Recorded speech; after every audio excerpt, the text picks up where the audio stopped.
are you enjoying the World Web Forum? Oh yeah, I like this forum. It's so exciting to see so many thought leaders get to one spot and share what they're up to. Yeah. Yeah, and I actually have a couple of people on my list that I'm gonna just try to like grab them and have a quick conversation. Yeah. What stands out to you about this conference that you haven't seen at other conferences? Good question. I think what stands out is that it's very diverse and it has this young people's voice as part of it. The very fact that I'm here representing Generation Z is telling me that, you know, the business world do care about young people. They're the upcoming workforce, and I always say we're 20% of the population, but we're 100% of the future. And I think the business world are definitely aware of that, and I'm very happy they do.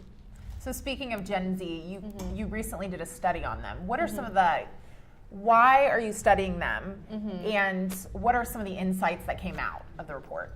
Yeah, the reason why we're focused on Gen Z because first of all, I come from them, I'm one of them.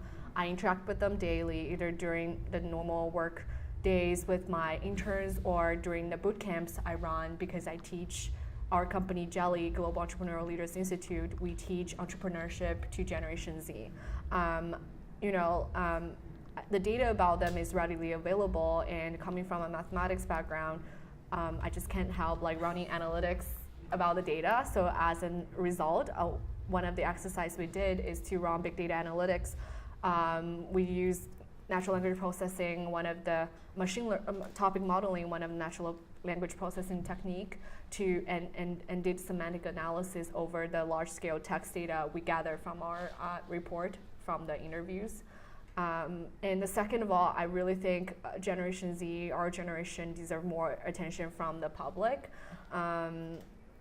Based on my experience, I think we hold a lot of extraordinary potential that is often overlooked. And if you look at, Forbes has this list of 30 under 30 every year that chronicles the coolest entrepreneurs. But if you look into the data in 2019, for example, 0 Gen Z is listed in the retail and e-commerce space, and 2 out of 30 from art and style, 2 out of 30 in the, I think, food and drinks, 3 out of 30 in consumer tech. So the number is still pretty insignificant.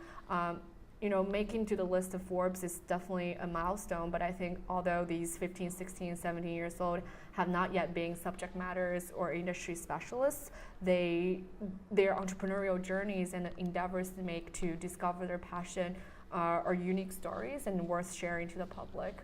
And these experiences that we captured during our interviews are also worth sharing to peers to other Gen Z members as peer-to-peer encouragement. They're also helpful information to people from older generations who want to engage them better, who want to have a more efficient communication with them, and who they want to understand how do we best motivate them in the workplace. Yeah. So tell me, some of these Gen Zs that come through your program and your boot camps, like what is their takeaway? What did they take away from these boot camps, and how have you seen them be empowered from the work you're doing? Yes. I think the biggest takeaway they take from our bootcamp is that they learn to be more creative and they learn the social intelligence that's not taught in school. The reason why I started this company, I think, is one of the fact that there is this infatuated problem from the third education revolution that students lack individual attention from school, from their teachers, and education is done to them instead of they learn for themselves. So one of the biggest mindset we set up for them is that, hey, you are up here on the stage working on your own project, working on a company that you literally start like an hour ago, and you're here, you're going through the recruiting phase, you're pitching to your peers to join your company, you throw yourself out there humble and being grounded and trying to gain your customers and things like that. I think giving them the whole reign of what they want to do and embedding this mindset that this is learning, this is the journey that they write for themselves is what they learn the most from our boot camp. Can you share did any success stories come to mind? Like, is there one individual that might stand out that you could tell us about? Yeah, so I actually have this young girl, Darlene Shields. She is a 12 years old from Sacramento, and she started her company, The Thumping Tail, from our bootcamp. The Thumping Tail is a dog walking company. It's a service company. Currently, she has 6 clients, and she babysits cats, dogs, reptiles, and she just loves it. And I'm so happy for her. And I also took her as one of my interns and took her to the US-China AI Summit. And you see the way she talks, and she was originally very shy, but now she has something, to talk about. She has a passion that she's really proud of, and this is forming her self-identity as well. And we're really, really, happy and proud to see that come from our bootcamp. That's really great. 12 years old. That makes me feel inadequate. No, it's not about inadequacy. That's great. That's great.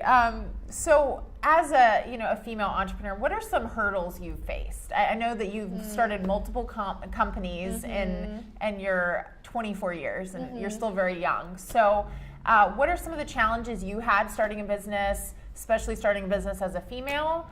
And what advice would you give to other females who are trying to get into business? Yeah, I think one of the biggest challenges is that the lack of resources and the lack of appropriate guidance and mentorship.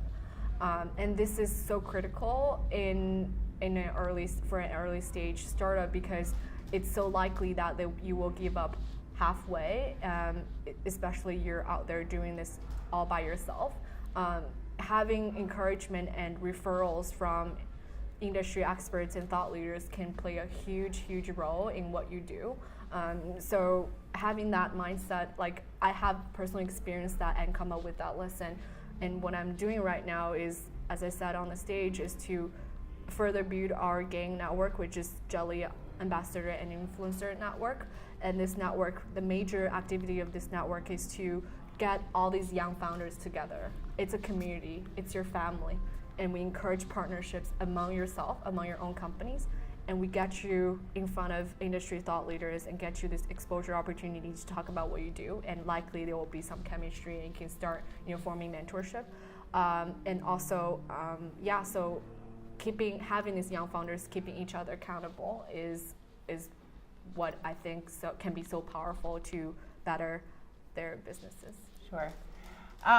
My final question to you is, you probably have other dreams, other things you dream to do. You're only 24 years old, so what's next for you? I know this isn't the end. Do you have other ideas out there for companies, or what are your aspirations for GELI in the future? I mean, what's next for you? Yes, talking about a macro perspective, I'm an idealist. I think I'm pretty ideal. Like, my dream is really to get every person who is in the last stage of their life, who are lying in their deathbed, to say, hey, I have fulfilled my potentials and my talents, and I have lived a life that is in tune with my deepest aspirations and my wildest dreams.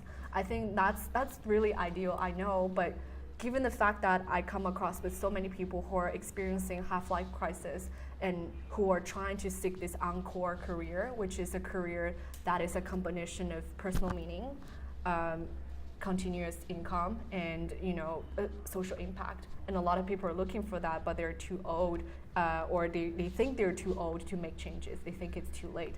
And I think it's really sad. And that will be my dream, to enable everyone to say that before they die.